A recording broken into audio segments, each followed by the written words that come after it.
Good afternoon. Welcome to Microsoft Tech Ed 2012. Let's hear it. Good noise. Welcome. My name is Jesse Mulligan. I'm a comedian. I'm your MC for the afternoon. Some of you may know me from 7 Days, TV3's #1 rating show.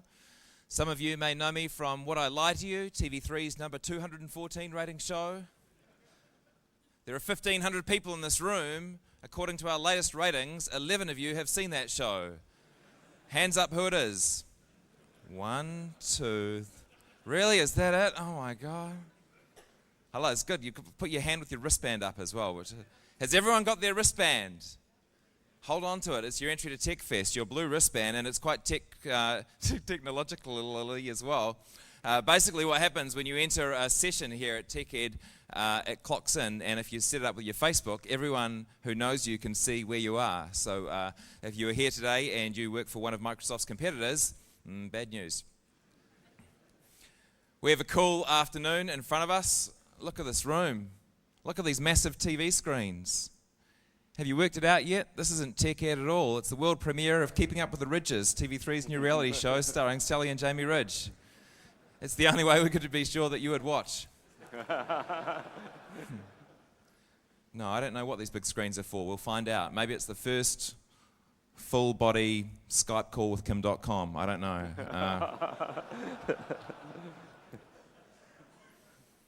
And I'm already excited. I'm from Hamilton, a very technological city. Thank you. A recent survey showed that 30% of Hamiltonians had or know someone who has a cell phone. We're early adopters. No. I tease Hamilton a lot. Hamilton actually is quite technological, and I'll tell you a bit more about that later on this afternoon. But I like Hamilton. It's quirky. I don't live there anymore, but every time I go back, I see something that reminds me of what makes Hamilton Hamilton.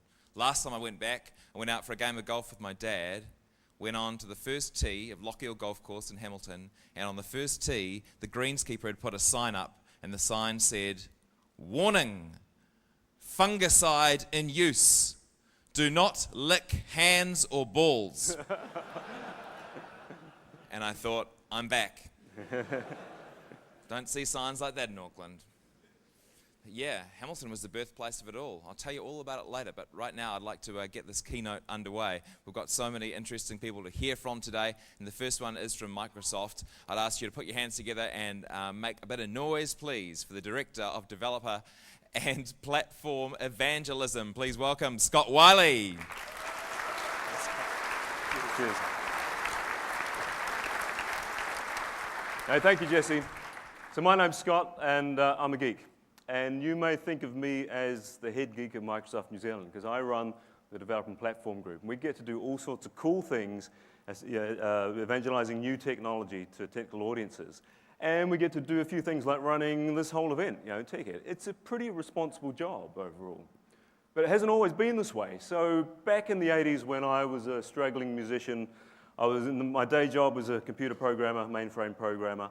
And I first came across PCs and some software from this brash little startup called Microsoft back in the 80s. And you know what? I loved it. I was hooked.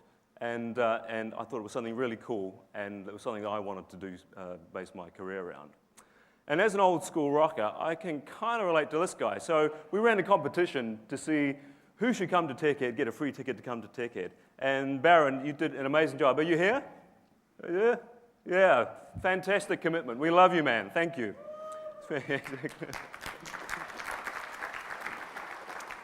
On a slightly more serious note about commitment, just a call out to some of the folks in the room. So we'd like to acknowledge that it's 2 years today since the first earthquake in Christchurch. And just a call out to 150 or so people from Christchurch in the room. Kia kaha, we're with you, and we're thinking about you. Okay, so 1996, I joined Microsoft in 1996. It was kind of the golden era of Microsoft. Think about Windows NT, think about establishing credibility in the enterprise, and all these sorts of things. It was a pretty special time, but you know what? There's nothing that's going to match what we're doing this year. So, for 5 years or so, I've been coming up here and welcoming you to Tech Ed and making some announcements from time to time, things like Windows 7, Windows Azure are some of the things that stand out for me. But you know, this year is really something special. This is the biggest year in our history, so the biggest year in Microsoft history, the most launches, the most new stuff that's going to be coming your way. And it's the culmination of a very deliberate strategy that you're going to see a whole lot of stuff off this afternoon, then over the next 3 days. We're going to put the technology in your hands. It includes Windows 8, Server 2012, Office 2013, Visual Studio 2012, just a whole lot more, not to mention some incredibly innovative hardware coming from our hardware partners and from Microsoft ourselves. It's a very special time. So our industry is moving along at an enormous pace. Huge innovation, the rise of social networks, the expectation for always-on connectivity, and the blurring between life and work, and the blurring between business and consumer. And we're going to talk about that a lot this afternoon. The speed of change is unprecedented. And I was reminded last week at the sad news of the passing of Neil Armstrong. Commentators made the statement that, hey, he walked on the moon a mere 66 years after the Wright brothers first took to the skies in some kind of controlled human flight. And I kind of put that in the context of our industry. So Alan Turing first dreamed up the Turing engine about 1936. Colossus, the first vaguely programmable computer, about 1946. The invention of the microchip around 1959. We're kind of at that same time. So I think that we can, in our industry, that we're ready for the next giant leap. And Microsoft's ready for this.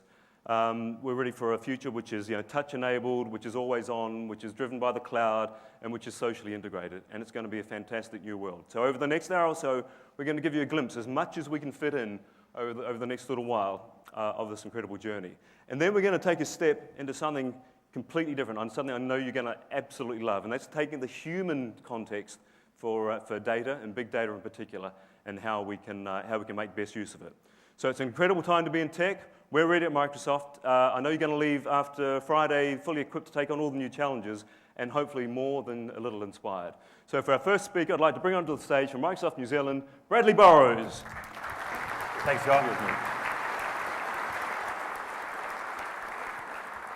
So, good evening, everyone. My name is Bradley Burrows. I'm 40 years of age, and I am a geek too. But I haven't always been this way. For a period of my life, I was one of those annoying skateboarders that went down Queen Street.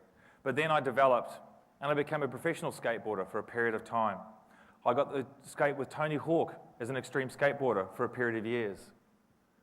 But then, in 1985, my world changed. My friend Scott called me over to his house, and he said, I've got this amazing device sitting in my bedroom. Come and have a look. So I went in, and there was a computer in front of me, and he was playing this game called Dune. And I looked at it and went, wow. This was a 386DX16, and it was the most amazing thing I'd ever seen. But when Scott's mum left, we decided to take this thing apart and see how it worked.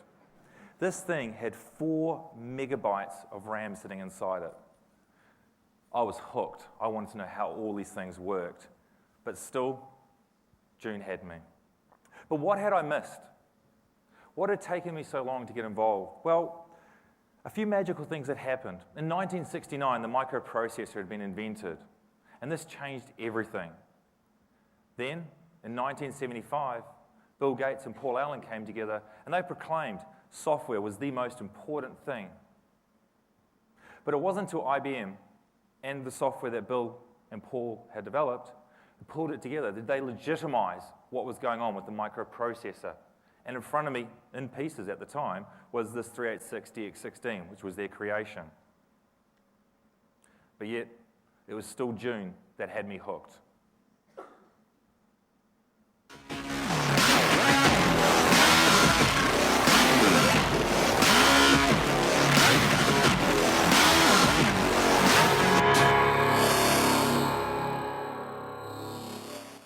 So Microsoft and Atari are re-releasing some classic Atari video games. This will come out on HTML5 platforms, and with IE10 on Windows 8 devices, you'll be able to use a touch-based interface to interact with the new Atari games. I highly recommend you have a go of these. They are absolutely stunning. But moving forward, 1995 rolled around, and things are about to get a whole lot better. I remember queuing up at the store to get my copy of Windows 95. I remember taking it home, unraveling it, and installing it off the 46 floppy disks that were needed. 2 hours later, I started up this new world of computers. Now, it wasn't the new UI that got me hooked. It was something very different. What's with these homies dissing my girl? Why do they gotta front? That is the original Weezer video from Windows 95. How many people remember playing that for the very first time? Yeah? It's an amazing experience. You think that was probably the first music video ever played on a computer at that point in time. And my eyes opened, realizing that what we had in front of us was not just a gaming machine, but a multimedia-rich platform that we could use and enjoy and be creative with. I was really, really hooked. But also 1995 was another sort of big change for me personally. Something else happened in my life.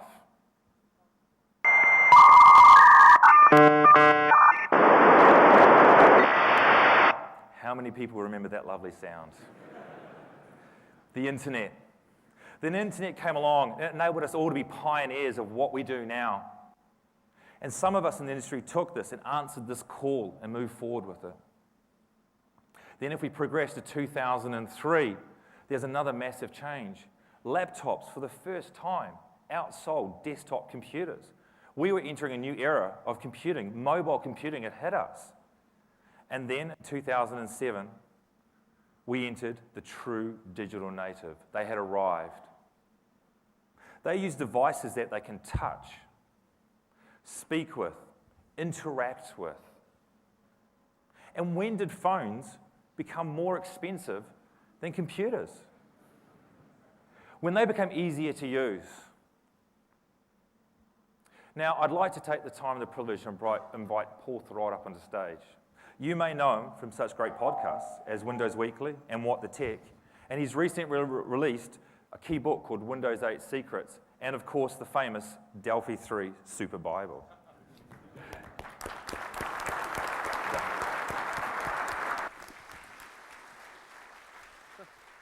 I'm never going to leave the Delphi Super Bible behind, I guess. I just wanted to start off by saying thank you to all of you, to Microsoft especially, for letting me come to New Zealand to take part in TechEd. I'm honored to do so.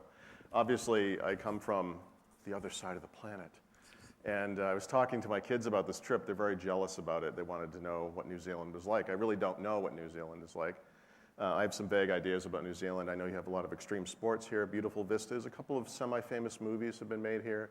You have kind of a strange rivalry with Australia that I don't understand.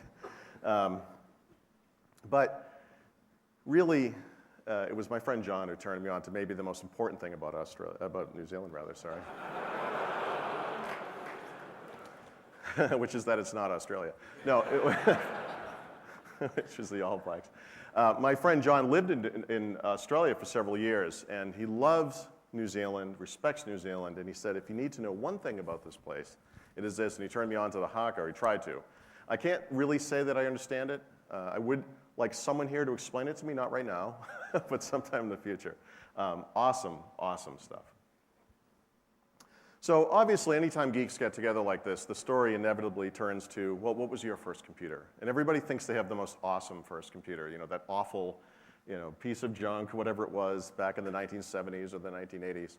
But I can assure you, I have the worst first computer of all time, and that is this. If you don't recognize this, this is the computer add-on for the Intellivision video game system. It had a 159 by 192 pixel display, roughly the size of an icon today in a modern computer, 16 colors, 8 sprites, 2K of RAM, 2K of RAM. But it had the basic programming language, and you could save your basic programs on cassette tape.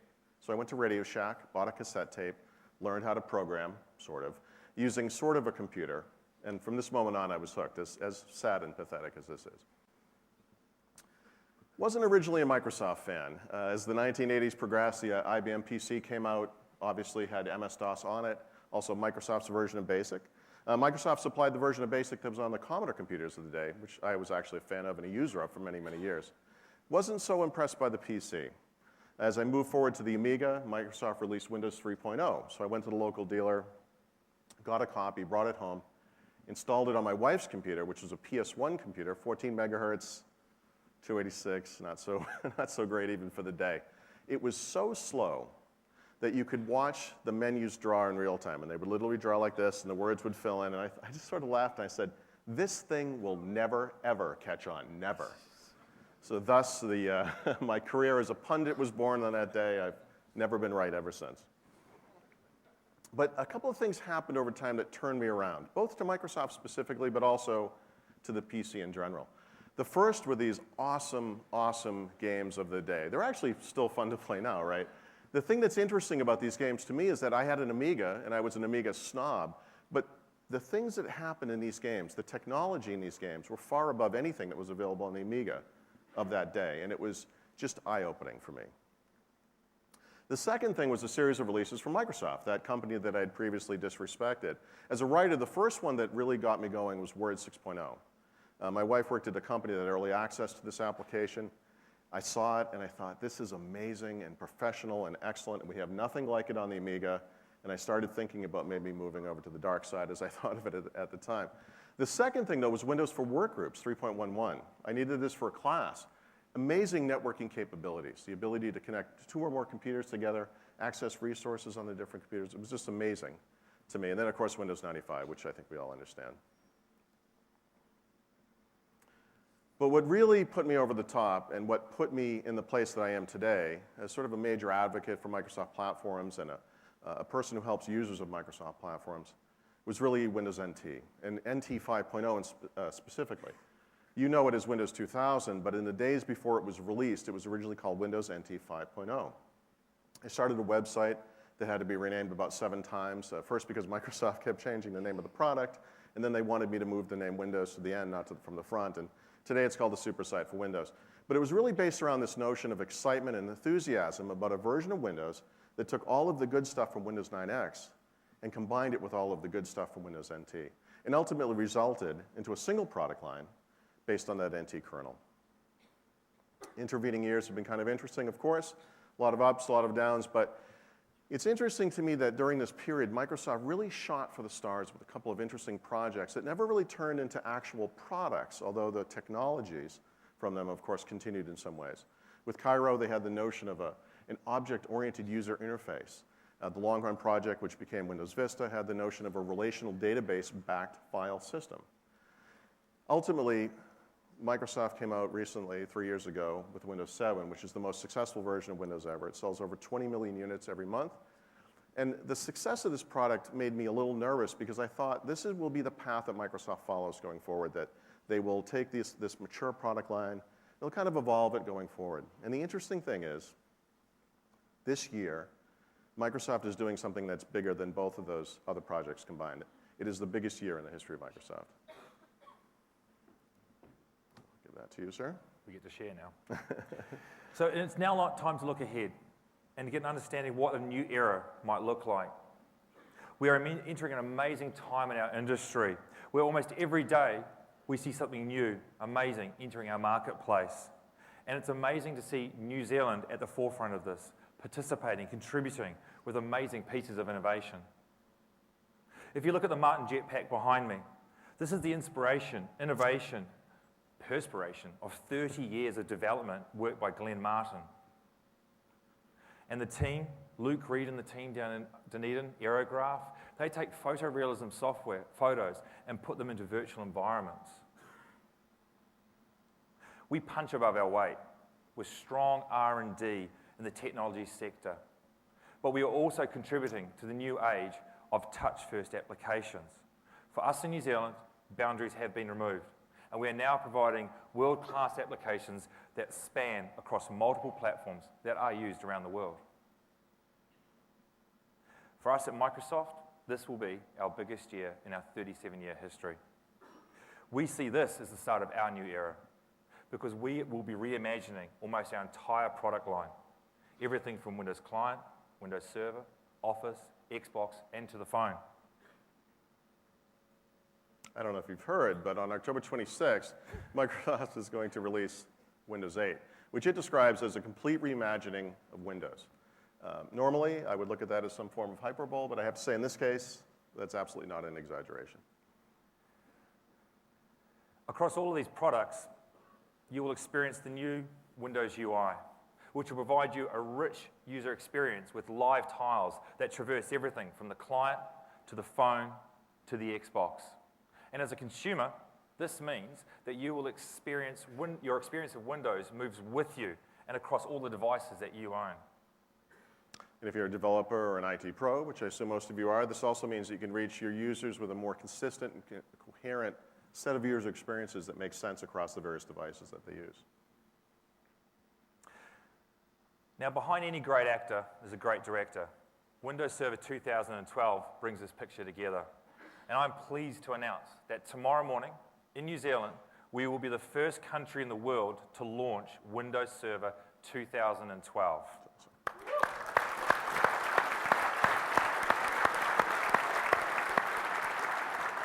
Now, I'm not going to spend a lot of time on it because I really want to save a lot of the content that's coming tomorrow. But I strongly encourage you to come along to the sessions. We're going to have an amazing time. We've got some fantastic giveaways that we've never, ever done at a Microsoft Tech Ed before. So if you can, get along to the Windows Server sessions. It's 2012, and you shouldn't need to compromise with what you do.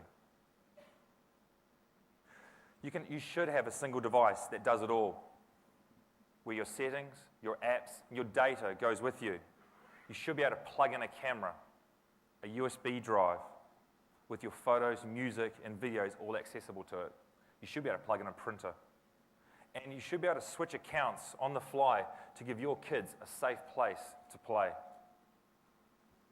But you need a desktop. In my day-to-day life, I use applications that live on the desktop, but I can quickly and easily switch between the new world of touch-first applications to applications that run off the desktop. Now, we're very lucky to have some amazing devices behind me. We're going to have a quick look at some of those now.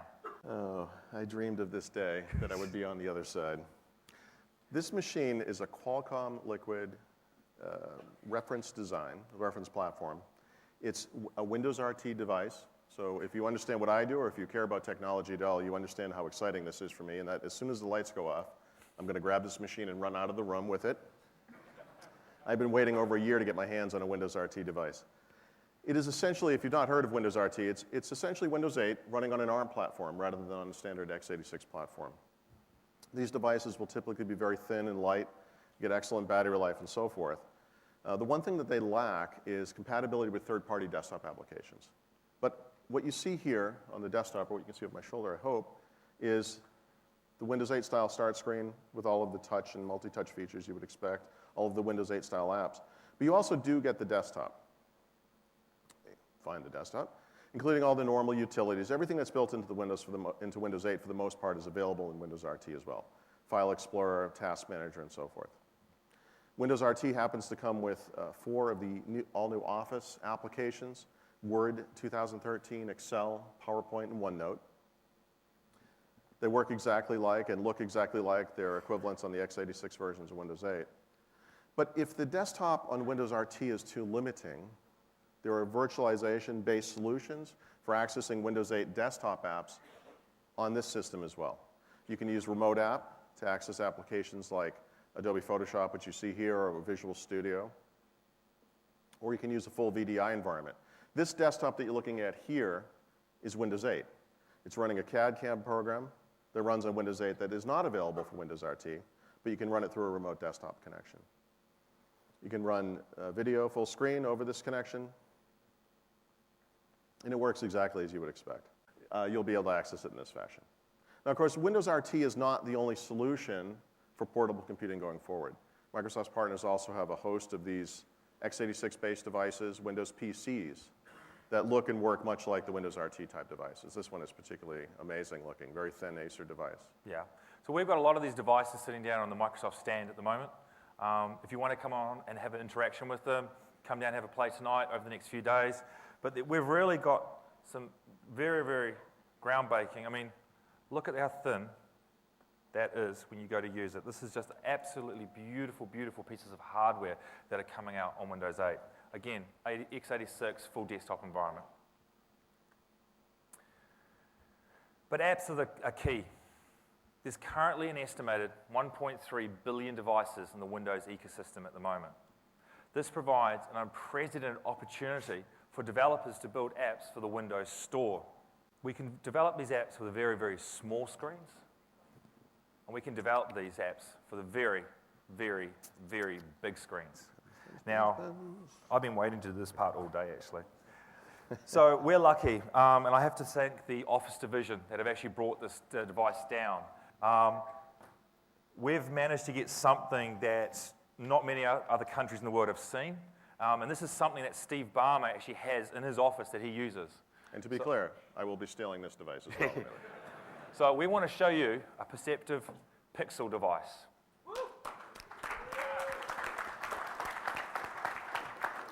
So what we have in front of us right now is the world's largest touchscreen. 82 inches, 100 points of touch on this device.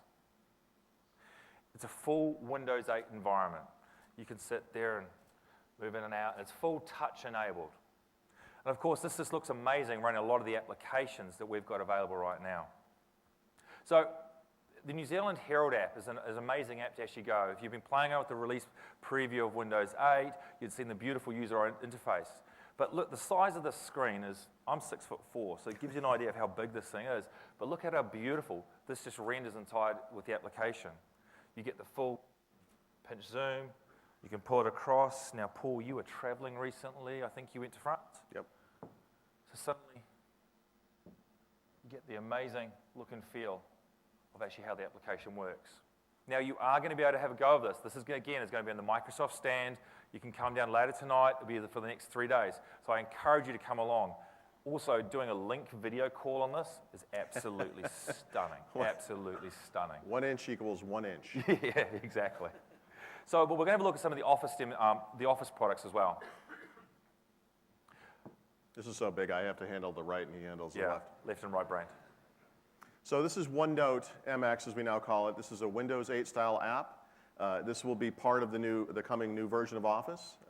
They've created a couple of different apps that run in this new environment. This is your basic note-taking application. I should be using touch here. So you can take a picture, you can move it around. With touch, you can resize it to something humongous, a huge bowl of soup. You can work with text as well.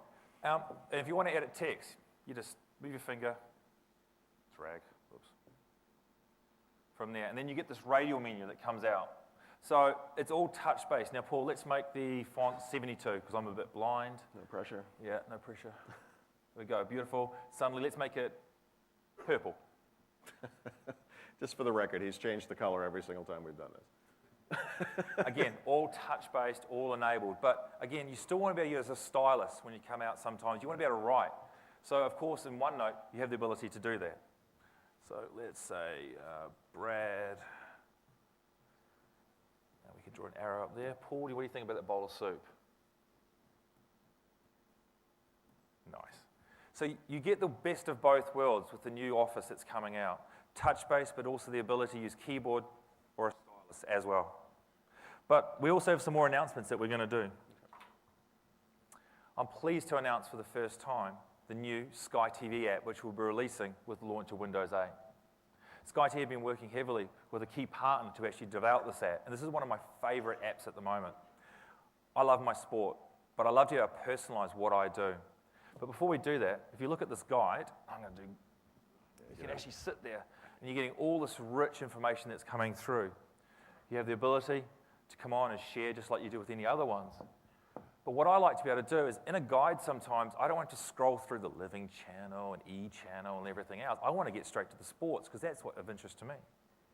So let's just take the app, and I can move the guide around. And then when I go to favorites, it's a personalized interface, touch-based, that is personalized just for what I want to do. But let's look. Now, I've been trying to teach you about rugby for the last few days. Yes, interesting. So let's find out when a rugby game is on, Paul. All right. So this is going out in real time, searching what's happening in the guide. Now, we all know the All Blacks are playing Argentina this coming Saturday, so I'm actually going to sit down there. I'm going to record. We're going to yes, and this is going to go onto Nigel's My Sky. So now I'm suddenly recording on Nigel's My Sky for him this weekend. He's going to actually have a full interface of actually what's going on around the Argentina game. But it's not all just about the applications that we've seen here. We've got some amazing games actually that are going out. And this is where you watch two grown men do big games. So let's do Fruit Ninja. Again, you want to see one of the biggest games. And again, all the touch is coming through. This is 2mm thick Gorilla Glass, one of the biggest pieces of Gorilla Glass that they can make. Yeah, Paul, you're not good at that one. Yeah. And we've also got a new game that's coming out, which is going to be developed by a New Zealand firm. It will be coming out of the release of Windows 8. Do you want us to launch the Frog game? So Ancient Frog will be coming out at the release. Oh, people have been playing this. And this is, again, a very rich interface. Now, Nigel is trying to teach me this. There we go. Be sure you do check this out, by the way, especially if you're in the back of the room. You can't appreciate how awesome this thing is until you touch it. Yeah. So it's a really, really amazing experience and interaction with what's going on. But let's have a look at some of the amazing other apps that are coming out from New Zealand developers.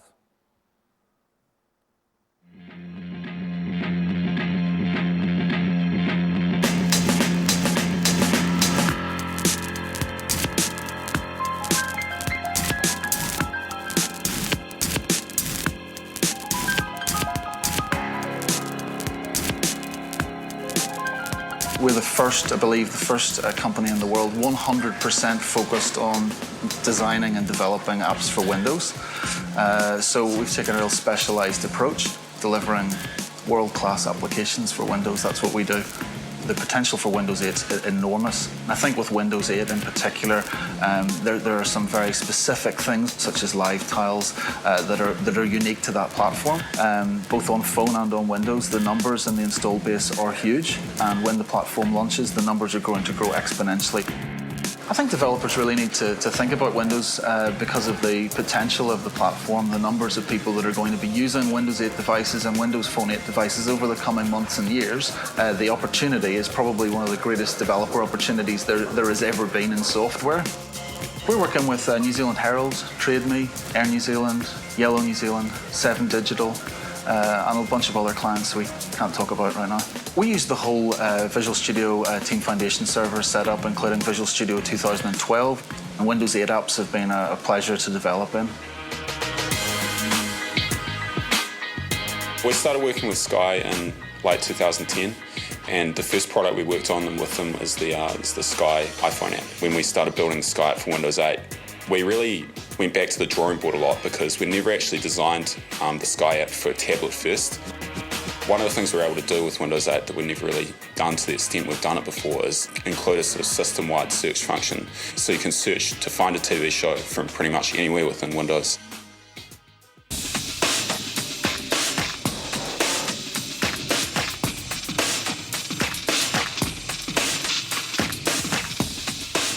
First app we released was a YouTube app. The first version that we released only took us about a week, and we sort of put it out on the marketplace. But the key thing is we were the only YouTube app on the marketplace, and this eventually led to MetroTube, which is now the highest rated and most downloaded third-party YouTube app on the platform, and it's currently in the top 1% out of all apps on the marketplace. With our Twitter app, we've already exceeded 100,000 downloads with our Twitter app, and Windows 8 hasn't even launched yet. You know, when this goes live, we could potentially be getting into the millions. Mike and I, we're just two guys. You know, we're a startup, small startup, and we're hitting it with we're building apps that, you know, Google could build. Just look at the people who jumped onto the iOS very early on. Look at the people who jumped onto Android early on. These particular opportunities do not come about often. It's not something that come every year, or, you know, entirely new platform and an entirely new marketplace with this many users is extremely exciting. To me, I see this as probably the biggest opportunity since the first launch of the smartphones. Now, with Windows 8, it's both. It's a tablet and a desktop environment, and the opportunities are huge. Our story really starts with transferring our web design skills into the app space. The demand for Windows 8 apps is taking us by surprise. We're talking to companies we are a little bit surprised that we're talking to at the moment. Obviously, I can't divulge all the details, but we're currently working with the ESPN to develop a ESPN Cricinfo Windows 8 app, which has just been released to the store. So touch devices have really changed the way that people interact with devices, and I think Windows 8 is a massive step forward in that space. So as cricket fans, we thought really hard about how to use the tablet as a second screen while people are watching cricket on TV.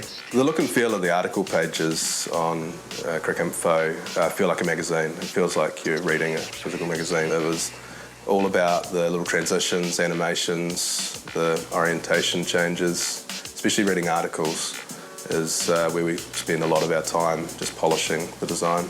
We wanted to build something that us as cricket fans really wanted to use, but we also felt the weight of responsibility to get it right for everyone out there.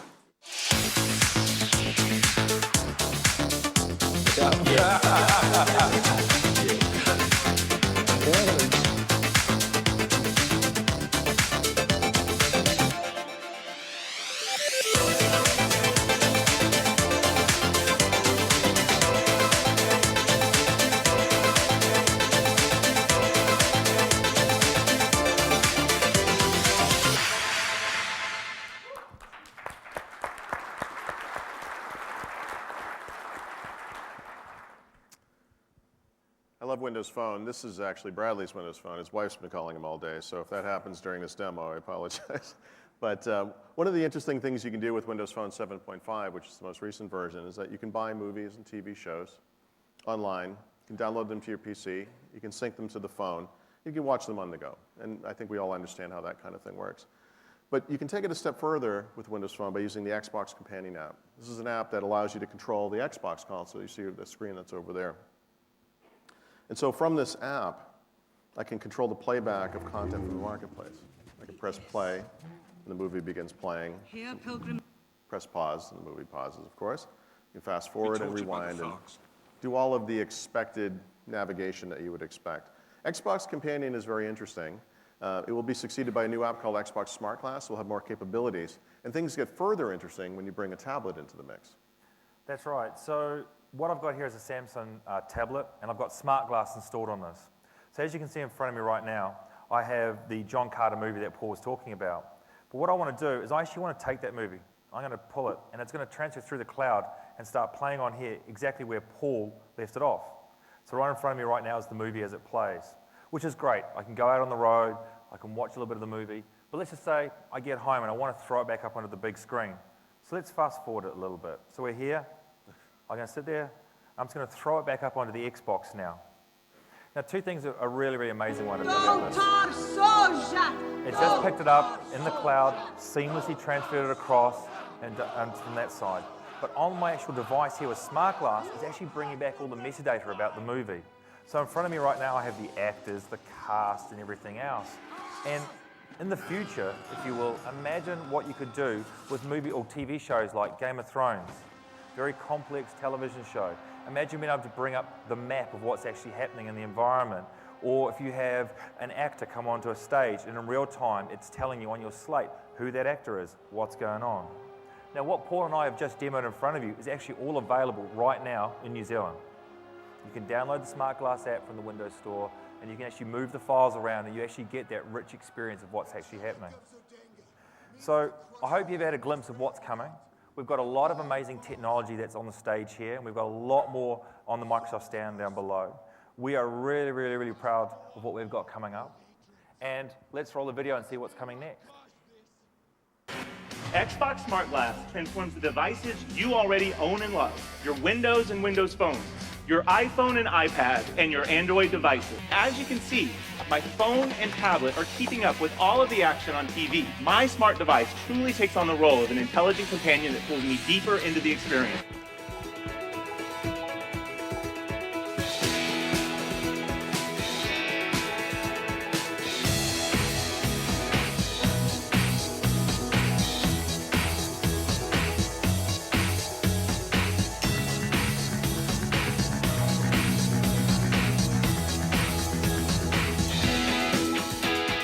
Xbox Smart Glass works with all the devices that you already own.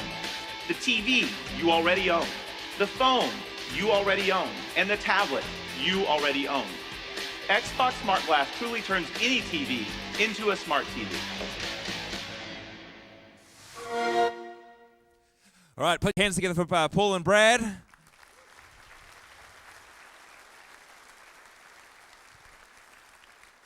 Very cool. The ancient frog. It's the sort of thing, I'd never seen it before, and it didn't look like much then, but I just know that it's the sort of thing that's going to keep me awake at night for months and months in my future. It's cool.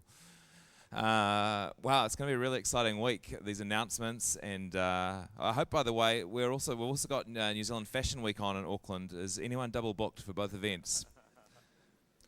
Looking around, I'm guessing it's not too much of a problem. We've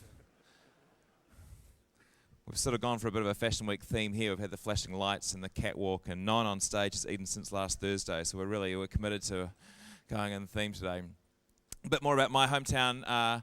Does anyone know where internet began in New Zealand? Does anyone know where the original gateway was? Waikato University, very good. So the internet was invented by Hamilton. The first, well, maybe not, but the first email in New Zealand history was sent in 1989 from a computer lab in Waikato to a computer lab in Berkeley, University, California. And it read, "What are you wearing, lol?" Which, lol back in those days stood for lots of lab coats, so inadvertently they'd answer their own question, but it took off very quickly, as you all know, and a lot of Hamiltonians have become early adopters as a result. We got the World Wide Web before anyone else in Hamilton, 1992 I think that was. World Wide Web, or as we abbreviated it in Hamilton, W Wide Web. Calling it WWW seems obvious now, doesn't it? But it took about 10 years in Hamilton, as I recall, before someone suggested it for the first time in the W Wide Web abbreviation suggestion news group. It's all right. It's funny. When a joke doesn't work in front of 1,500 people, it sounds the same as when it doesn't work in front of 50 people. It's an amazing thing. We're early adopters. I was the first of my friends onto MySpace, first of my friends onto Facebook, first of my friends onto Bebo. I was the only one of my friends onto Bebo, owing to the fact that I'm not friends with many 11-year-old girls, but you take my point. First onto Twitter. Recently, this year, in April, New Zealand Herald voted me the 37th best Twitterer in New Zealand. Yeah. Sounds pretty good, doesn't it? Can't help getting a bit competitive, though. Do you know who number 36 was? Philip Duncan from Weather Watch. Do you know how hard I work on my tweets? This guy looks out the window. It's like giving a journalism prize to the guy who compiles the TV listings in the newspaper. It's disgraceful. Anyway. I've got a blog. Yeah. They don't give a blog to just anyone. You need an email address and a password. And our next speaker has a blog as well, possibly even more read than my one. He's an incredible man, really. His job title is Data Artist in Residence at the New York Times. It's a simple, elegant title for what I know is a complex and complicated job. And although he does complex and complicated things in his life, I've seen him speak, and you'll be pleased to know that he speaks about it in a very elegant and straightforward way. And I'm delighted to welcome him to the stage. Please put your hands together for Jer Thorp. Thanks, Jeffy. Hello. It's really exciting for me to be here in New Zealand. Paul doesn't understand the competition with Australia. Paul's American. I'm Canadian.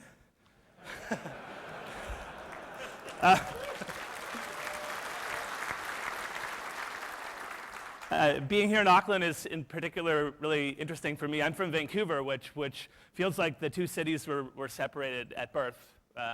I feel very comfortable here. I was pleased when Nigel picked me up at the airport to learn that we also share the same traditional wintertime greeting, which is, you should have been here last week, the weather was great.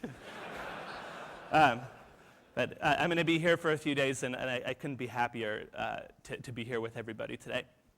My name is Jer. That's short for Jeremy. I hear all kinds of scattered pronunciations of my name, but you can just call me whatever you'd like. I have a lot of really interesting things to talk about today, but I think a lot of them are kind of standard Keynote stuff. I'm going to talk about space. I'm going to talk about the H1N1 virus. I'm going to talk about rabbis on Twitter. I'm going to talk about the fall of communism. And of course, what would a keynote speech be without Tom Cruise? But really, maybe more exciting to all of you, I'm going to be talking about data. And data has really become the substrate of business, but maybe more exciting to me, data has become part of our everyday lives. And for all of you in this room, that maybe seem strikingly obvious, but for everybody else, this is becoming a much more important part of our lives. And what I want to talk to you about today is some of the work that I've been doing over the last couple of years to explore the changing role of data in our everyday lives. Let's start with a little bit of history. It seems like everybody has been talking about history in their talks today. As a young person, I sort of bonded with technology. And like many young people who bonded with technology, I was socially very popular child. I was a hit with the ladies. This is my first computer. And it's beige, yes! Everybody likes beige. And your first computer may have looked like this or may have looked like this, but in the era that I grew up in was really an incredible transformation. I literally had a day, let's call it a Tuesday, where I didn't have a computer, and then on a Wednesday, I had a computer. Right? And many of you had the same experience, maybe at around the same time as in your lives. It was like the Hogwarts train arrived for all of us all at the same time and took us into this new world where we could really explore into infinity with these machines. The guy on the right is maybe the single most influential person on my life, aside from my parents and my girlfriend and all those other people that I see on an everyday basis. This is Bill Atkinson, and Bill Atkinson wrote this program called HyperCard. HyperCard was a program for people to make programs on their computers. So people would make things like an app that would take care of, or would track their basketball scores for their local basketball team, or would track the research that they were doing at university, or maybe would teach people about classical music, or convert strange astronomical dates from one format to another. And then my favorite, this one, it's called If Monks Had Macs. It was a game that I spent many hours playing. Was this kind of really weird, non-linear game where you could explore this strange monastery and learn all kinds of bizarre facts about different things. But for me, HyperCard was such a launching pad, because I really did always think about the computer as something that I could use to make my own tools, that I could use to make my own things that didn't necessarily have to have a business plan attached to them. Right? I could spend an afternoon in my basement, and I could make a program, and I could do something that I found interesting and exciting. And so I carried this into my career as a software artist. And so some of my early explorations with software as an art form were very formal. So these are trees that are made from an algorithm called L systems, which are used to simulate plant growth. And these were printed as very large, six foot tall canvases. But as I got further into my explorations of software and art, I became more interested in the processes themselves than I was necessarily in the result. This is one of my favorite projects. It's called the color economy. And there are thousands of small pixels here which are trading color. They're trading red, green, and blue. And I use this as a way to sort of understand some economic theory. I set up this simulation where these particles could trade with one another, hoping to get more color, to get richer. Unfortunately, I couldn't figure out a way of setting up this system in which it didn't end up with one or two very rich particles and a few thousand dead ones. So I'm still working on that. But that project was interesting because it didn't run very well just with the information that I had on the computer, and it didn't run very well with random numbers. So what I started to do is I started to bring in data, and this was my first taste of this world of data. And coincidentally enough, the first data that I looked at was the New York Times. So what you're seeing on the screen here is a graph. It starts in about 1980 and it ends in 2009. And on the bottom, you're seeing the frequency of occurrence of the word communism, and the top, the frequency of occurrence of the word terrorism. So we can see a really, really big societal shift in this graph. Here's a similar graph, but this one reads like a timepiece. So it starts at the top of the clock at 1980 and goes all the way around the clock to 2009. And what we're seeing here are the frequency of mentions of Iran in red and Iraq in black. So these graphs are a way of pulling out a lot of this societal infrastructure that's inside of the database that the New York Times has. Here's another last one that I'll show you from this series. This is hope in white and crisis in gray. So there are only 3 times that crisis has eclipsed hope, and we are in the middle of one of them right now. I became really interested in the news as data, and I pursued this idea of could we take the entirety of a year's news cycle and capture it in one single graphic? And that led me to this project, which is a series, and they're called This Was 1984 or This Was 1985. And what we see is we see an entire year's most popular figures and organizations in the news. The most popular, 40 of them are around the inside and another about 1,500 around the outside. Now, my intent with these graphics was not to clarify the news, but instead to sort of show the chaotic networks that were present inside of these systems. But again, I got bored with these static graphics, and I became more interested in the systems that were being used to build them. So here's a project that I made called Just Landed, and Just Landed takes advantage of these tweets that we get on Twitter, which I call vanity tweets. So here's a couple of vanity tweets. A very casual tone to them, right? They're talking about landing in Auckland, but really they're show-off tweets, right? They're like, I'm in Auckland and you're not, essentially. And I thought, what if we could take this huge base of vanity and make it into something useful? And I was talking to a friend of mine who's a bioinformatician. She studies specifically epidemiology, how disease spreads. And one of the things that epidemiologists have a hard time with is modeling human travel. So I thought maybe we could take these vanity tweets, we could find out where that person was from, we know they're landing in Auckland, and we could plot their travel. So in 2009, I built this tool called Just Landed, which lets you look at, in this case, we're looking at 36 hours of people traveling just from their vanity tweets. So we're able to pull out something here which was not consciously being revealed. These people were not trying to share their travel plans, but they inadvertently were doing so. Here's the follow-up project called Good Morning. And Good Morning looks at everybody around the world saying good morning to each other on Twitter. The people who show up as green dots are waking up early, and the people with the red dots are waking up late. So there's the West Coast, very red in America, and the East Coast, very green. This was in 2009. I was surprised to find out that there were only 8 good morning tweets from Auckland in 2009. I'm hoping that maybe one of you is here. Is anybody here?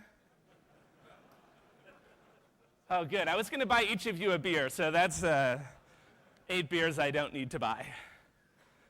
So these projects that I'm making are really combining some design, some science, some artwork, and what they are is that they're visual tools to understand systems. And I became very interested in these systems that underlie the surface ones. So we know what's happening on Twitter. We can see lots of apps that visualize the actual activity on Twitter, but what can we visualize that we maybe can't see on the surface? And these invisible systems are the things that I'm most focused on. I worked for a while as a contributing editor for Wired magazine, and I had a chance to work with this guy. He's one of the world's most important scientists. His name is Laszlo Barabasi.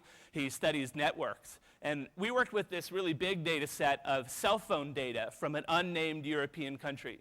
It has a name I'm not allowed to tell you. And what we were able to do is we were able to look at everybody's cell phone activity over a period of months. So this is a terrible graph. But it's kind of interesting. The people that person on the left, that spike, that's somebody who talks 84 hours on the phone every week.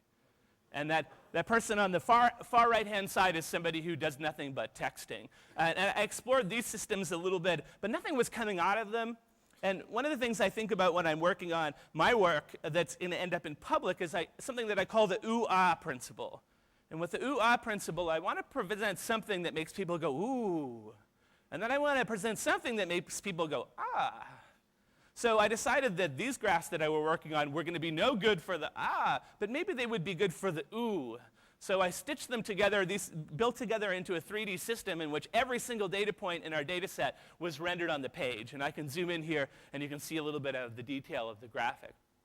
So that was the ooh side on the right-hand side of the spread, but it's really the ah side that I like from this project, where we built these mobility maps. One of the things that we had for a small subset of the people of this data was their location. So this is a person who, over the course of 81 hours, travels only 2.1 kilometers between two places. This is a very dedicated person who is at home and work and home and work and home and work. Right, this person, on the other hand, is traveling, and again, in a very small radius, but they're traveling from one place to another. So I think this person might be a stay-at-home parent who visits the same types of places every day. And actually, we were able to look at these mobility maps for every single person in this database. And we could look at exactly where they'd been during this month that we had to study them. And when I was working on this project, I thought in the beginning that this reminded me of something that I couldn't quite place. And I thought that what it reminded me of was that scene in The Matrix where they're reading the numbers are coming down, and they're saying, oh, I can see who that person is, and so on and so on. But I realized actually it reminded me of something different. It reminded me of this passage from Neil Stephenson's Cryptonomicon. So I'm just going to give you a second to read that. No kidding, I'm not. I'm going to do what everyone should be able to do with Neil Stephenson. I'm going to edit him down. And so this is a thought experiment, and the thought experiment goes like this. If we were able to tie a light bulb to the head of somebody who was walking through the streets of London, we might get a line that looks something like this. As they're walking on the sidewalk, when they walk onto the road, it goes down, and when they come back up the road, it goes up, and so on and so on. Now, what if we were able to take these lines and gather thousands of them, and thousands of them, and hundreds of thousands of them? We would have these straight lines which taught us nothing about the way that the roads curved, that taught us really nothing about that other than the single path of a person. But the idea here, and this is the center of the thought experiment, is that if you were to give these lines to some clever people, they would be able to reassemble the map of London. And really, I think that's what's happening in the big data space. We're trying to figure out how we can take large amounts of data and come up with a vision of things that we may not have been able to see before. And so that's what we've been doing at the Times for the last 2 years on this project that I've been working on there. I'm working on this project really closely with Mark Hansen. He's a professor of statistics now at Columbia University. And the project is called Cascade. And what Cascade does is it tries to answer a very simple question. How does content on the internet get from person A to person B? Or in the case of a broadcast medium like Twitter, how does it get from person A to person B to person C, D, and E? Well, this may seem like a very simple question, but in fact it's something that we don't really know very much about. We call these event chains, we call these cascades. So here's a very simple cascade. What we're doing with this tool is we're positioning those events in time. Now, that's a very boring cascade, a very simple one. Let's look at what a sample cascade actually looks like. Here's a cascade. One cascade, these are all events that led from a single person's tweet. So on the bottom left-hand side, we have a single person tweeting, and on the far right-hand side, 28 hours later, we have some other people tweeting. Every pink dot you see is a tweet. Every yellow dot that you see is somebody coming back to read that story on our website. And we can view this in a couple of different ways. This one we call radar view, which allows us to separate the threads of conversation. And then finally, we have this view called tree view, which allows us to do all three of these things. So still images don't do this project any justice. And we'll see a video in a second. Now, the Times produces 6,500 pieces of content every month. And we're lucky enough that people talk about our content. So what we need to do is we need to find a way to dig through this huge, huge pile of data and come up with the interesting things. So one thing that I advocate as far as data visualization is concerned is building exploratory tools. I always think that most of the visualizations that you see produced are like a photograph of the Grand Canyon. It's very beautiful, but it really doesn't give you a feeling of what that space actually looks like. With an exploratory tool, we can park somebody in a Jeep and drive them to the Grand Canyon and say, hey, here's the Grand Canyon. Why don't you find out what you like about this place? So here's a cascade from a story called But Will It Make You Happy? This is kind of an interesting story. It was published about a year and a half ago. It's about people who have reduced their possessions to 50. That includes knives and forks and socks and stuff. Can you imagine that, reducing your possessions to 50? So here we are 20 hours into this cascade, the kind of normal conversation around this, the kind of thing that we would be expecting to see. And then right at around 24 hours, keep your eye on that graph at the top right, we're going to see a spike right here. Now, what was that spike? Well, we can unpack this system and we can walk through it. So in this case, this original tweet came from this guy named Valdis Krebs. He's a Latvian network scientist. And Valdis Krebs followed this person who followed this person who followed this person who followed this person who followed this person who followed this person, who was followed by Zappos. And here's Zappos.com tweeting a link to our story about people who reduce their possessions to 50. Now, what this told me was two things. First of all, we don't really understand Twitter very well. We don't really understand what helps drive people to specific pieces of content.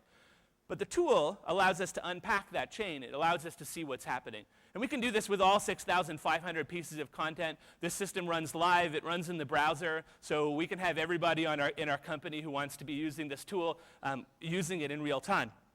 But really, it's not the big story that's really important. It's the smaller ones that really interest me. This is my favorite cascade. I call it the Rabbi Cascade. And I call it the Rabbi Cascade because it's entirely rabbis.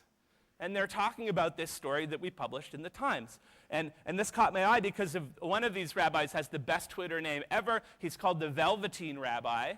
And this was really endearing to me because it captured something that was, I think, or is, I think, integral to the Times data, the New York Times data.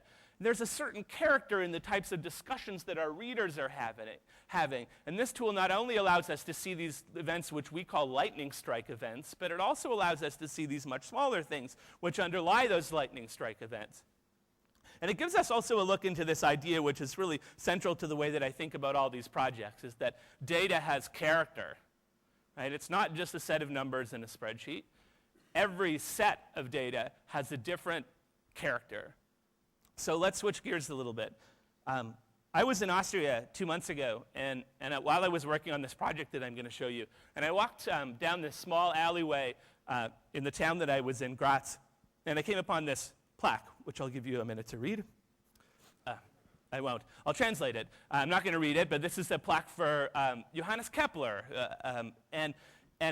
And basically what the plaque said is that this gentleman lived in Graz for 10 years while he worked on this project. He wrote this book called Mysterium Cosmographicum, I think I'm pronouncing that right, in which he tried to answer the biggest problem of the day, which is how can we predict the orbits of the planets? And over about 10 years, he came up with this theory that maybe the orbits of the planets can be described by tying them to the Platonic solids, to these sort of geometric constants. And he worked on this idea for 10 years, and he was very convinced of it. It was completely wrong. And unlike, I think, what I would have done, he didn't pack it up. Instead, he changed his ideas and really reinvented astronomy. And here we are, a couple of hundred years later, and I'm going to show you some science which has come out over the last few months, which bears his name, which I think is really exciting. Some of you probably know about it already, but hopefully we'll glean a little bit of insight into it. Can I get these lights out too? Yes, it's space. It must be dramatic. This is Cygnus Lyrae. It occupies a point in space about the size of your outstretched hand. And for the last few years, the Kepler satellite has been focusing on this region of space with 21 photoreceptors. These 21 photoreceptors don't move. They're positioned on this exact point in space. And if we zoom into these photosensors, you'll get an idea of what these scientists are looking at or looking for. They're looking for these tiny dots of light, which are distant stars. And specifically what they're looking for is they're looking for those lights to dim and then to brighten again. Right? Light bulbs on top of somebody's head. From those lights dimming and brightening, they can come up with these graphs. And when they see a graph like this one with these periodic dimmings in light, they know that they found a planet, or they can guess that they found a planet orbiting around that distant star. And using Pleiades, which is the world's 7th largest supercomputer, they can crunch through this data, and they can discover a huge amount of these new planets. They've discovered 2,326 new planets. One of the greatest scientific achievements of the last decade, for sure. And to celebrate this achievement, they publish a paper. And that paper, just to capture the grandeur of the science, they publish these gorgeous graphs and charts, which just when you show these to children, they get excited about science. And they think, Dad, when I grow up, I want to be one of these people who work at NASA. Actually, to scientists, this is very exciting, but to us, it isn't. And when I read this paper, I was disappointed because I was very excited in the science. So what I did is I decided to rebuild these graphics. I decided to take a look at them in a different way. So over the course of about a day and a half, I built this little tool which allows me to go through and look at the same data in what I think is a little bit more of a natural and maybe a little bit more of an exciting way. So here are all 2,326 of these planets as if they were orbiting around a single star. And we can do some things with them. I'm going to sort them in a second by temperature. We'll put the hot ones up and the cool ones down.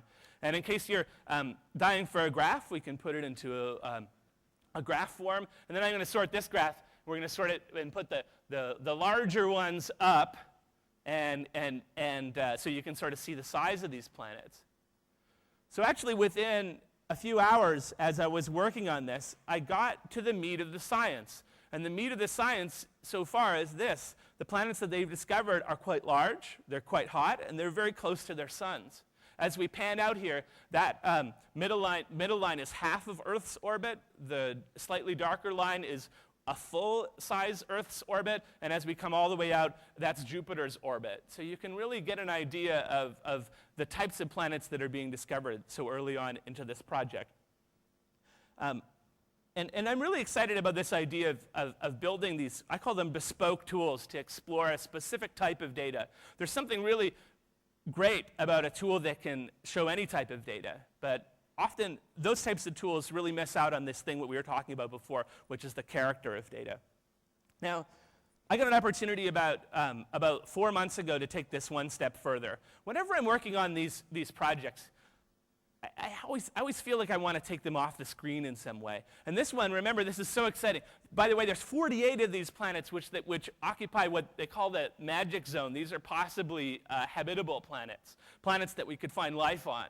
And this is, again, the most exciting possible science as far as I'm concerned. So whenever I'm working on these things, inevitably somebody over my shoulder says, wouldn't that be cool if we could do the Minority Report thing with that?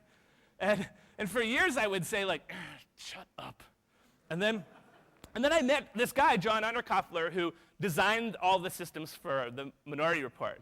And he has a company called Oblong in California, and I got a chance to come for 2 weeks and be the artist in residence at Oblong. And we developed this thing. So this is the same system you saw before, but using these kind of spatial gestural systems. And I know that we're seeing a lot of great gestural technology this week, and we're seeing lots of touch-based technology. And for me as a data person, I get really excited about that because it allows us to do something which I've always wanted to do with data, and that is to get rid of the interface. I want no interface in my exploratory tools. Instead, what I want the data to be the interface. So for the first time with this project, I got the idea of what this might feel like, what it might feel like to use the data as interface. So we built this system which can run on any set of screens that allows us to fly through this whole Kepler environment. We can use a set of gestures that we wrote custom for this system to run through the same type of sorting methods that we saw before. And I really think that technology like this giant screen that we see over here is really going to change the way that we interact with data, because we are able to do things like we're doing here, which is putting 2,300 objects onto a screen and still have them usable. And on a normal computer screen, that really wouldn't be possible. Thank you. Let's leave space and let's come back to Earth. And I always find this transition in any talk that I give very difficult. So I live in New York City, and in New York City, anytime you have a day that looks like this with a bright blue sky, you start to hear stories from people. I was not in New York City during 9/11, but lots of my friends who live in New York City were, and all of them have a story. You know, all of us around the world have a story as well of where we were when we heard about it, and so on. My own 9/11 story was relatively unexciting. I walked into my office in Vancouver. I saw the towers falling on television. I had the reaction that everybody has, that they thought they were watching a movie, and the same reaction that I think a lot of people in other countries had. But since then, my relationship with the event has really changed because in 2009, I was asked to work on an algorithm that would help the architects place the nearly 3,000 names that are on the 9/11 memorial in Manhattan. The architects had this really great idea for the names. They wanted the names not to appear in alphabetical order, not to appear in any other type of sorting order, but instead to feel as if they were all together. But within that, they wanted to build what they called meaningful adjacencies. They wanted to have the ability to have people who had relationships within their lives to be together, to be next to each other on the memorial. So the most simple way to think of that is that brothers or sisters or mothers and fathers would be together on the memorial. But of course, these were office towers. People spent their entire lives in these towers, or a lot of their lives in these towers, and these relationships were manifold. There were thousands of them. In fact, there were 2,900 names, and within those names, there were about 1,400 of these adjacency requests. And so this was a great idea that the architects had, but in fact, a quite difficult one to achieve. And so the first thing that I did when I was given this problem is, first thing I said, I'm not sure that this could be done. The second thing I did is that I built a visualization. Sometimes it's easy for us to forget that visualization is not an end result. It's not a noun. You don't make a visualization. Visualization is a process. It's something we do to help us understand a problem. And so the first thing I did was build a visualization. So these are the two towers and all of the names that would be put around them. And the lines that you're seeing are these requested adjacencies. So actually, the large part of the problem and the part that we were brought in to solve was this problem down on the far left-hand side, where we had a huge amount of interrelated names. So we were given the task of solving this problem. This is Jake Barton from Local Projects, who I collaborated with on this project, and we built a software tool. So the two things we built was we built an algorithm to lay out the names, and we built out a software tool to allow the architects to then adjust that layout as they needed. Architects are very exacting people. So we were given the benchmark to satisfy 95% of the requested adjacencies. We ended up solving 100% of the adjacencies. And we also built this system, which I really believe is really important. And because a lot of people, when I talk about this project, they say, oh, you've used a computer to solve this problem, but we didn't actually. We used a computer to assist humans who solved this problem. You know, this is a deeply human task, building a memorial. And the computer acted as a tool, not as some type of mindless robotic device that was able to go through and do something better than humans couldn't do. I love this picture. It gives you a sense of what the memorial feels like. It's a very a tactile experience, and definitely seeing people approach the memorial and seeing their family members with the people who are meaningful in their lives was a really moving moment for me. I think the memorial, though, it's interesting to think about it in a greater societal terms. What we're showing here in a public memorial is we're showing the social networks that these people had within their lives. In a way, what we're doing is we're sort of making those networks permanent. These things that people have built up over their lives, right? There are narratives, there are stories built into this memorial, and that's really the big thing that I want to talk to you about today. Remember this quote from that Neil Stephenson story. One day this person would walk out of that room carrying a highly accurate street map of London, reconstructed from the information in all those square wave plots. So what these people are doing, they're doing something that has a name. It's called opportunistic sensing. They're using all of their light bulb people as sensors, and then they're coming up with a result. And this is how 99% of work with big data happens today. Opportunistic, meaning that we don't know about it. Right? Opportunism is this conscious policy and practice of taking selfish advantage of circumstances. You can read, so I won't read the rest of it. And I think all of us, as we speak today, are the sometimes unwitting parts of these opportunistic sensing systems. About a year and a half ago, there was a big controversy because it was discovered that the eye devices were storing location data, and that location data was easily accessible to anybody. So there was an outcry about this. There was an outcry because of privacy issues. But I thought to myself, and a group of us at the time thought to ourselves, this is very useful data. The problem is that the people who could make the best use from it are not necessarily getting it. So we started this project called Open Paths to explore this idea of how people can use their own data and how we can donate data, data philanthropy, how we can put data to use for the common good. So if you go to Open Paths today, you'll find a website that looks something like this. You can use mobile devices of various kinds to record your own location data. It doesn't do anything particularly complicated. But what it does is it puts the data into your hands, and it allows you to explore it. So here is one of my colleagues' map, and we can do some really simple things. We can find out what time of the day you're moving along your path, whether it's day or night, whether it's weekday or weekend. So we lure people in with this really simple visualization. But really what we're doing is we're giving them the experience of something which I believe is really important, and that's the experience of data ownership, of actually owning the data that you're producing. First-party access. Nobody ever talks about the first party. We talk about the third party. Lots of you are third parties in this room. We talk about the second parties. Some of you are second parties in this room. But the first party is rarely invited to the party. People don't necessarily get their data. They can't use it. And what we want to do is we want to give people this experience of using their own data so that they can build a personal relationship with it. Weirdly enough, lawyers get this. This is a memo that was released by the California District Attorney's Office. And there's just one sentence that I love from this memo, which is that cellular phones have become the virtual biographer of our daily activities. And this is totally true.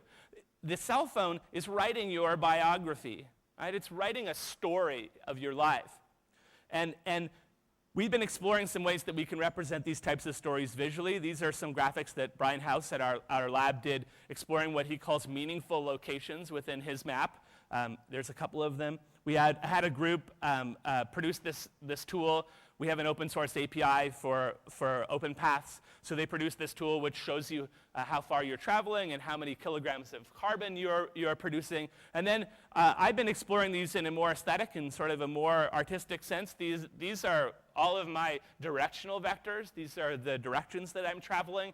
And this one reads like a clock as well. So in this case, we can see how my day unfolds and how I'm moving, my patterns of movement over different days. And I love this idea of people being able to record this stuff on their phones and then print out a print and put it on their walls and kind of have this passive experience of interacting with their own data. The other thing that we're doing with this project, which I think is really exciting, is that we're allowing people to voluntarily donate their data to researchers. So we have a page on the site, if you go there, which is called the projects page, and anybody can propose a project. They can go and they can say, hey, I'm a researcher at X and X University. We'd like to use the Open Paths data. An email gets sent out to Open Paths users, and they can voluntarily say yes or no. So this is this data philanthropy aspect of what I was talking about. But really the important thing is to get people thinking about data in a human context. We think about data as numbers. We often think about them in a spreadsheet.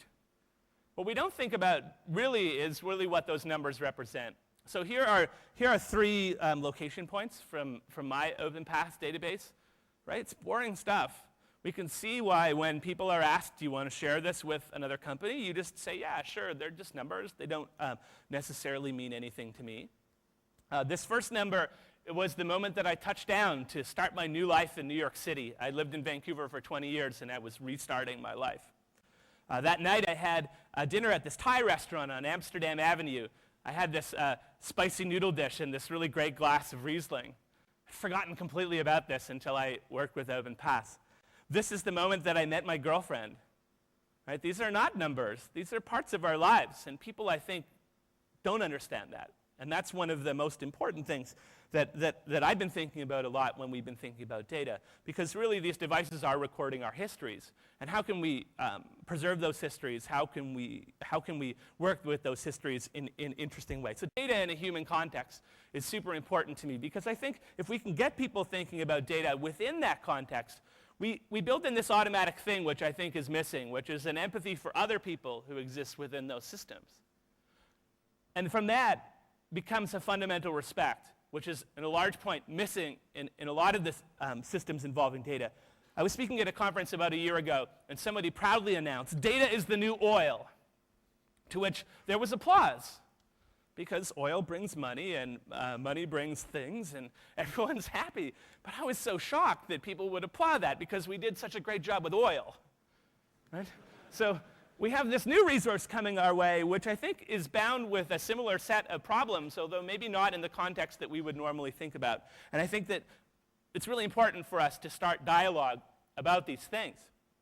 And in my mind, this dialogue needs to come from various sides. And I was really excited to be asked to speak at this event because we have a lot of people in this audience who have a heck of a lot of power, a heck of a lot of technical power and ability, and have the ability to start some of these dialogues about how we can be using data in positive ways. So I just want to end with a little bit of a call, which is to say that all of us have the ability to get into this discussion about data. And I want all of us to think about how we can start a dialogue that doesn't necessarily involve a business plan, doesn't necessarily involve a dollar sign, but maybe involves the greater good and it involves some creative ways that we can use this type of information. So I'm going to be here for the rest of the week, and I tell you the main reason that I come to these conferences is to talk to people. And I would love to talk to all of you. There's 2,000 of you, so I might not have time. But if you do get a chance to come and find me sometime over the next 3 days, I would love to have a conversation. Thank you.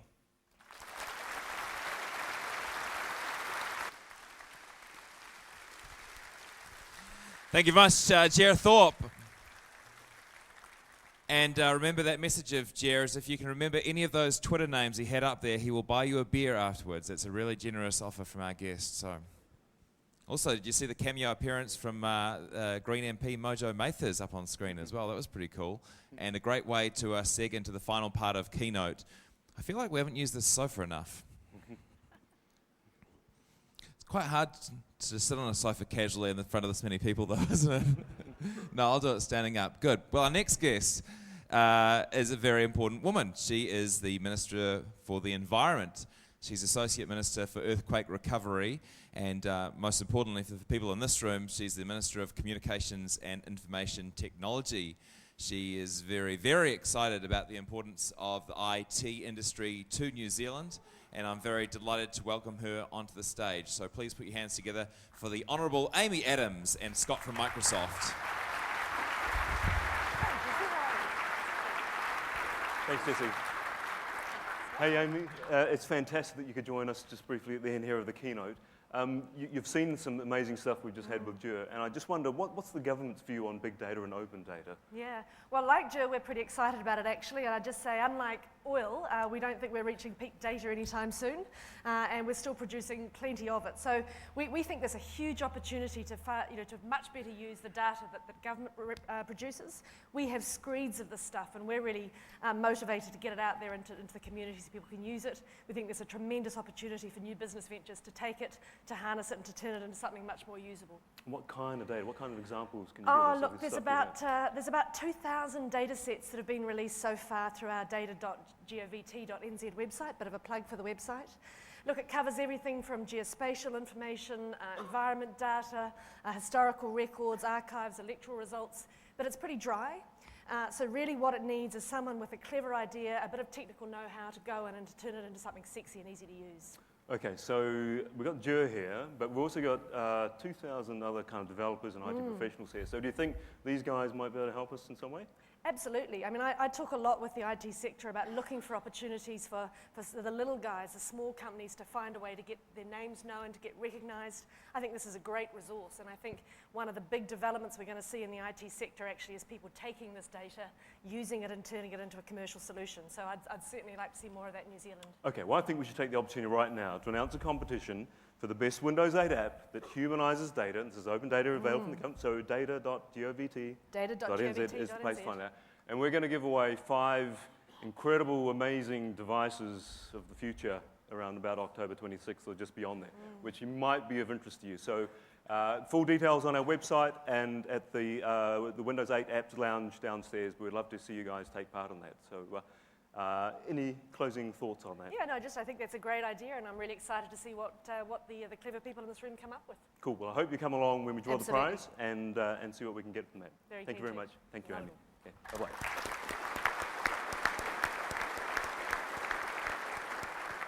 bye-bye. Okay, so we're almost there, folks. So you've seen a whole lot of stuff today. So I hope that you go away from that feeling a little inspired. You know, in 37 years of Microsoft's history, this is the biggest year ever. There's nothing like it. You know, we've got the tools and platform for you to go out and create things. The developer opportunity that's in front of us today and in front of you is unparalleled. We've never seen it before. So no matter whether you're writing for a phone, for a tablet, for an Xbox, for a PC, for a server, for the cloud, we've got the technology behind that. It's the same developer platform. It's the same technology platform behind it. And it's the same tools. It's Visual Studio 2012. It's everything that you need. So it's a really fantastic time. I hope that when you finish on Friday, you've learned a whole lot and you emerge ready for a whole new world of software, of services, and you know what? There might be some devices too. Thank you.